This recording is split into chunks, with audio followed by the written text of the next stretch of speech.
નમસ્કાર વિદ્યાર્થી મિત્રો, ધોરણ 9 વિષય ગણિત પ્રકરણ 1 સ્વાધ્યાય 1.3. આગળના લેક્ચરમાં આપણે 1.3 નો દાખલો એ ભણી. એમાં શું હતું કે દશાંશ અભિવ્યક્તિ કયા પ્રકારની છે તે જણાવવાનું. અપૂર્ણાંક આપેલા હતા એને દશાંશમાં રૂપાંતર કરવાનું. હવે આપણે આ પછીનો દાખલો જોઈએ. બીજો દાખલો છે. શું તમે જાણો છો કે 1/7 બરાબર 1/7 બરાબર 0.142857 છે. શું તમે ખરેખર ભાગાકારની લાંબી પ્રક્રિયા વગર 2/7 3/7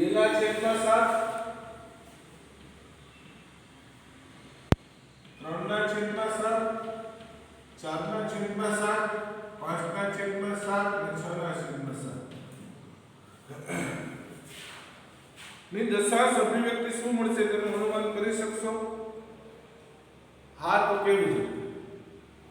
અહીંયા શું હતું વિદ્યાર્થી મિત્રો કે 1/7 એટલે આવી રીતે મળે 0.142857 12 એટલે આને પાછું રિપીટ થશે. તો આ ખરેખર આ કઈ રીતે તો કે 1 ને કેટલા વડે ભાગ્યો? 1 ને 7 વડે ભાગ્યો. 1 ને 7 વડે ભાગીએ તો શું થાય? આપણે ભાગાકાર કરીએ તો 1 ને 7 વડે ભાગ નહીં આવે તો પોઈન્ટ આવી જશે. અહીંયા 0.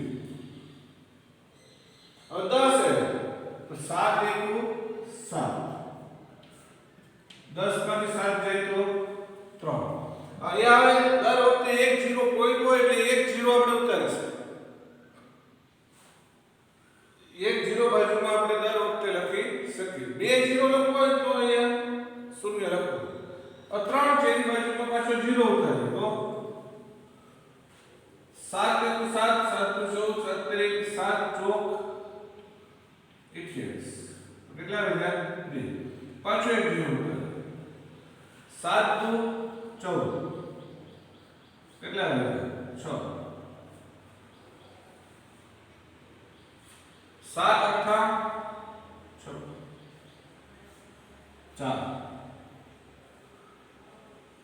સત્યુ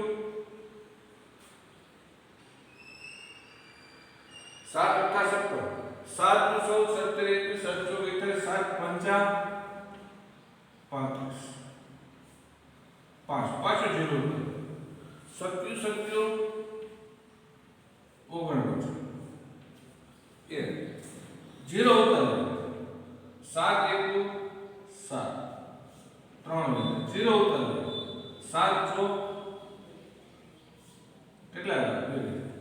જો અહીંયા લીધું 10 7 તો આવી 10 7 30 છે પાછો 0 આવશે એટલે 20. એટલે આનો આ પાછું રિપીટ થવાનું ચાલુ થઈ ગયું. ક્યાંથી રિપીટ થવાનું? અહીંયા જો આ 1 આવ્યો 4 આવશે. હવે આપણે અનુમાન લગાડી શકીએ કેટલા આવશે? 2 આવશે 8 આવશે 5 આવશે 7 આવશે. પછી પાછું રિપીટ થવાનું ચાલુ થઈ ગયું છે. આમના આ ભાગાકાર છે સતત અને સતત ચાલુ રહેશે. એટલે 1/7 એટલે કેટલા લખી શકાય? તો કે 14 28 57 એનો 12 લખી શકાય. એટલે કે આ છે ને ભાગાકારની પ્રક્રિયા જે આપણે કરી. તો હવે આપણે જે કરવાનું છે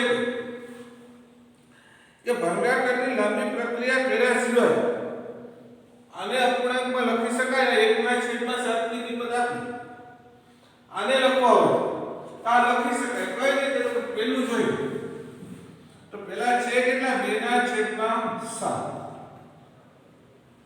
તો આપણે ઉપયોગ કોનો કરવાનો છે? 1/7. તો 1/7 ને કેટલા વડે ગુણીએ તો આ તો 2 વડે ગુણી નાખો. આનો ગુણાકાર કરો તો કેટલા આવશે? 2 * 1 = 2 અને 7 * 7. તો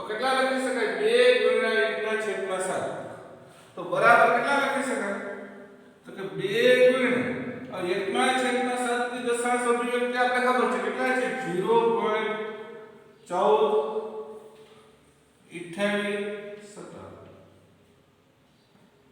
ગુણાકાર કરી નાખી બે વડે આ છે ને બે ગુણાકાર કેટલા આવશે 7 તો 14 નો ચોગડો વધ્યા 1 5 નો 10 ને 11 એટલે વધ્યા 1 8 નો 16 ને 17 વધ્યા 1 2 4 ને 5 4 4 નો 8 ને 2 આવી રીતે આવશે કેટલા આવશે અને પાછું રિપીટ થશે એટલે 12 આ છે ને 12 માં છે ને તો આનું શું આવશે 2/7 બરાબર કેટલા આવશે તો 0.285714 જો આ આવી 5714 285714 કેટલા આવશે ખાલી 14 જ વધારાનો આવે એમાં કોણ વધારાનો 14 આવી રીતે બીજો દાખલો જોઈએ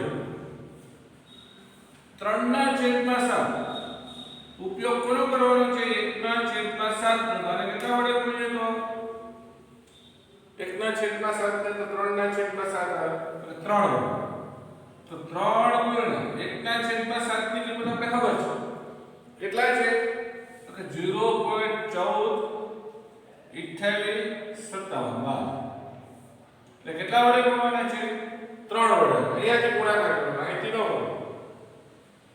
7 તેરી 21 નો એકડો વધ્યા 2 5 તેરી 15 ને 2 17 વધ્યા 1 8 તેરી 24 ને 1 25 વધ્યા 2 3 તુ 6 ને 8 4 તેરી 12 નો બગડો વધ્યા 1 3 ને 3 ને 4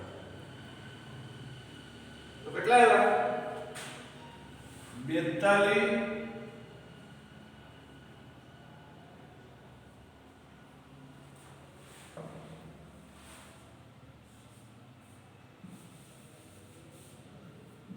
0 કેટલા ને 14 28 17 અને આ કેવા આવશે પોઈન્ટ 12 આવી ગયા જો 28 17 પછી કેટલા આવશે 14 પછી 28 17 પછી 14 પછી આગળ કરશો તો 4 આવશે 4 આવી આવી રીતે આને પણ કરી શકાય આને કરી શકાય આને કરી શકાય એટલે જો દાખલામાં હું કીધું કે તમે જાણો છો કે 1/7 બરાબર 0.142857 છે તો આપણે ભાગાકારનો ઉપયોગ કર્યો કે જોયું તો એટલા આવે એટલે કે હા 1/7 બરાબર 0.142857 બરાબર બીજું શું કીધું ખરેખર ભાગાકારની પ્રક્રિયા કર્યા વગર 2/7 3/7 ની દશાંશ અભિવ્યક્તિ શું મળશે તેનું અનુમાન કરી શકાશે તો હા આપણે ભાગાકારની પ્રક્રિયા કરી નથી અહીં જો આનો ભાગાકાર નથી કર્યો સીધા આના દશાંશ અભિવ્યક્તિ રજૂ કરી દીધી તેનું અનુમાન કરી શકો જો હા તો કેવી રીતે તો કઈ રીતે તો કે 1/7 માં રૂપાંતર કરી અને કરવામાં આવે છે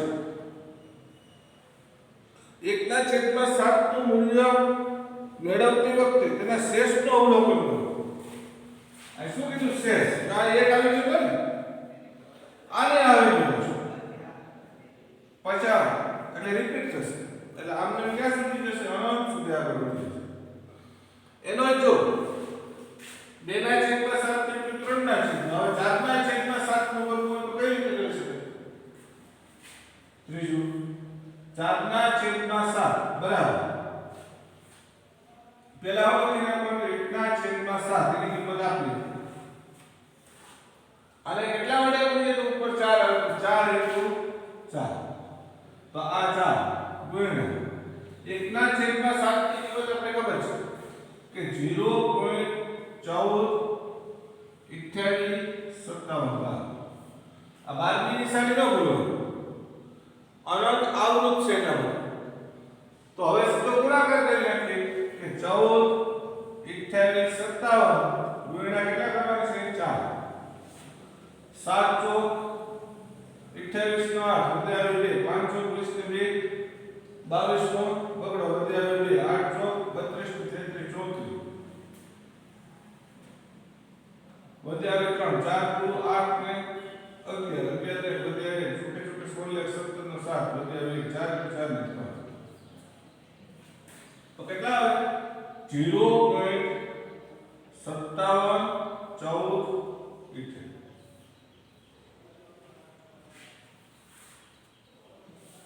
એમ કીધું ને અવલોકન કરો કે આમાં જો સમાનતા હોય આમાં 14 28 57 તો 28 57 14 28 57 14 એવા આવતા આમાં 14 28 57 હતા તો 28 57 plus 14 28 57 એમાં આવતા હશે આમાં જો એ નહીં જોશો 14 28 57 આમાં 57 થી શરૂ થયું પહેલામાં 14 થી શરૂ થયું દેવા 28 થી શરૂ થયું 3 માં 42 એટલે 4 આવ્યો 28 પછી સીધો આ આવી ગયો 42 એક ડિગ્રી આવી રીતે ચોથો દાખલો એનો જોઈએ ચોથામાં કેટલા 5/7 તો પહેલા હું કરવાનું 1/7 ની કિંમત આપણે લખી નાખો અને કેટલા વડે ગુણીએ 5 વડે તો 5 ગુણ્યા 1/7 ની કિંમત 0.142857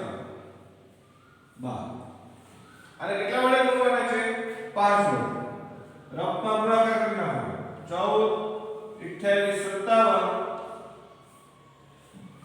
આઈથી નો કરો ગુણાકાર આપણે કરીએ જ રીતે 7 35 વધી આવે 3 પશુ 25 26 27 28 વધી આવે 4 42 વધી આવે 4 5 10 4 5 20 ને 21 વધી આવે 2 5 5 ને તો કેટલા આવ્યા તો કે 71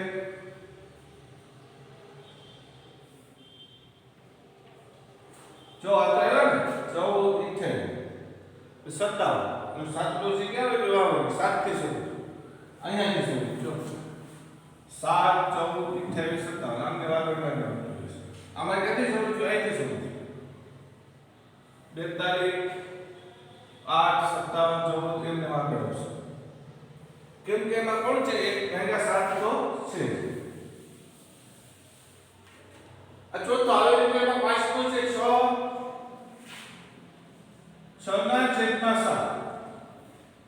તો 6/7 ને પેલા વિભાજિત કરી નાખો 6/7 ને આપણે જો વિભાજિત કરશું તો કઈ રીતે આવશે તો કે 1/7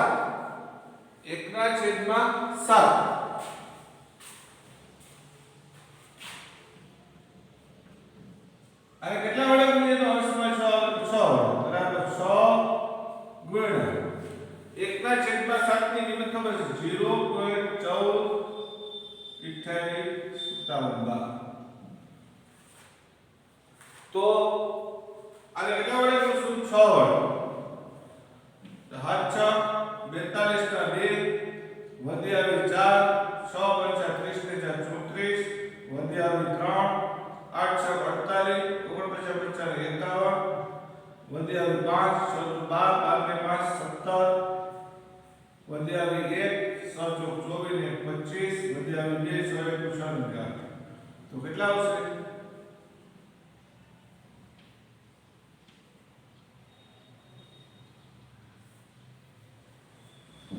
લા 12 ગણો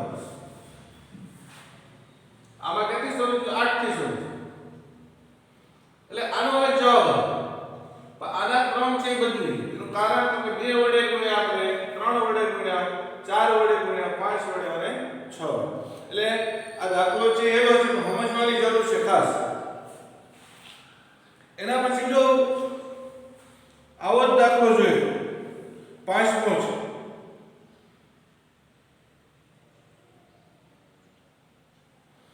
1/17 ની દશાંશ અભિવ્યક્તિ આ રીતના દાખલા છે આપણે જોઈ લઈએ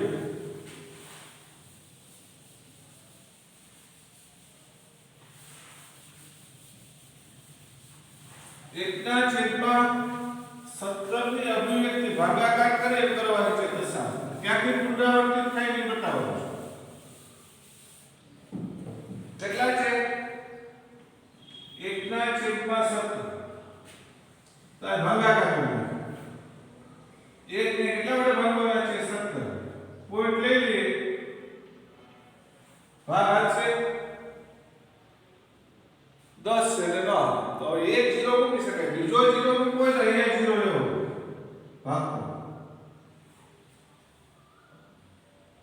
17 પંચા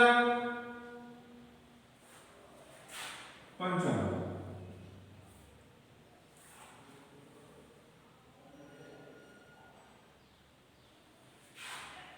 17 પંચા 17 દુ 34 17 તેરી 17 દુ 17 પંચા 55 17 પંચા 85 7 પંચા 35 3 5 5 6 7 85 કેટલા આવશે 95 એટલે કેટલા ભાગ આવ્યો 5 કેટલા વધ્યા 15 પાડાવાનો ઓલું થાય ને ધ્યાન રાખવાનું 17 એકો 17 34 17 તેરી 51 17 ચોકુ 68 75 એ રીતે પાડા આવડવા જોઈએ ખાસ 85 પાછા 17 ઉમેરવા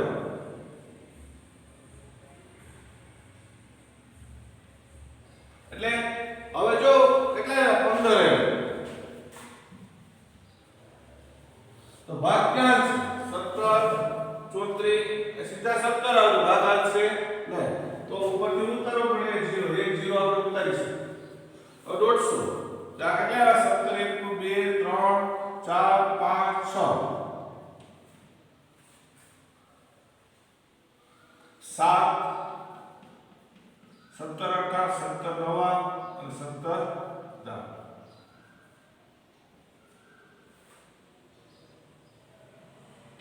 119 8 56 5 8 9 10 11 13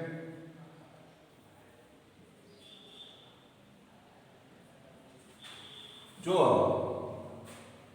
क्या છે 150 17 9 153 17 18 કેટલા આવશે 137 બાદ બાકી કરી દે તો 4 1 0 होता है 140 17 18 કેટલા होता 4 0 होता है 17 2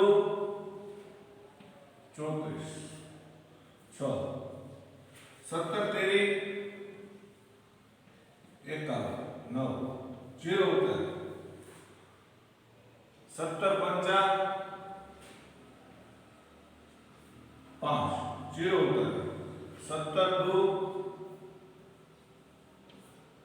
કેટલા 10 માંથી 4 જાય તો 6 16 0 होता है 160 17 9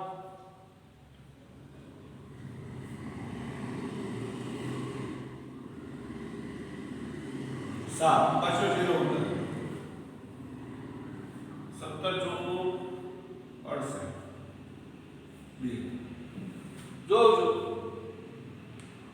બે આવે એટલે 20 આવશે 20 આવશે એટલે 70 પાછા 3 આવશે આમને ભાગ આપતો છે અનંત સુધી તો પુનરાવર્તિત થાય કોઈ વસ્તુ પુનરાવર્તિત નથી થતી આ 5 થાય તો પછી 8 વધુ છે નથી 8 આ 2 થાય તો 2 પછી 3 વધુ નથી તો આમાં કે પુનરાવર્તન થતું નથી જો પાંચમો દાખલો છે 1.93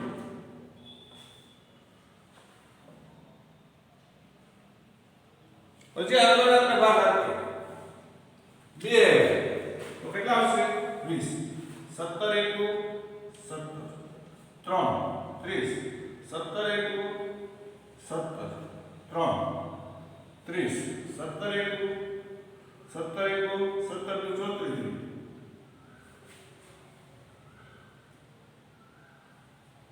3 અને 1 13 પાછો ભાગ કેટલા આવ્યા 130 આમને આગળને આગળ જતું છે કે પુનરાવર્તન જોવા મળતું નથી આવી રીતે આવો દાખલો જો બીજો પણ છે એટલે આમાં શું કીધું તમારો જવાબ ભાગાકાર કરી ચકાસવાનો છે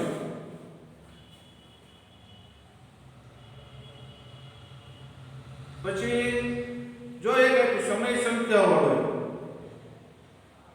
અને 9મો છે સમય અને અસમયમાં રૂપાંતરિત કરવાનો છે.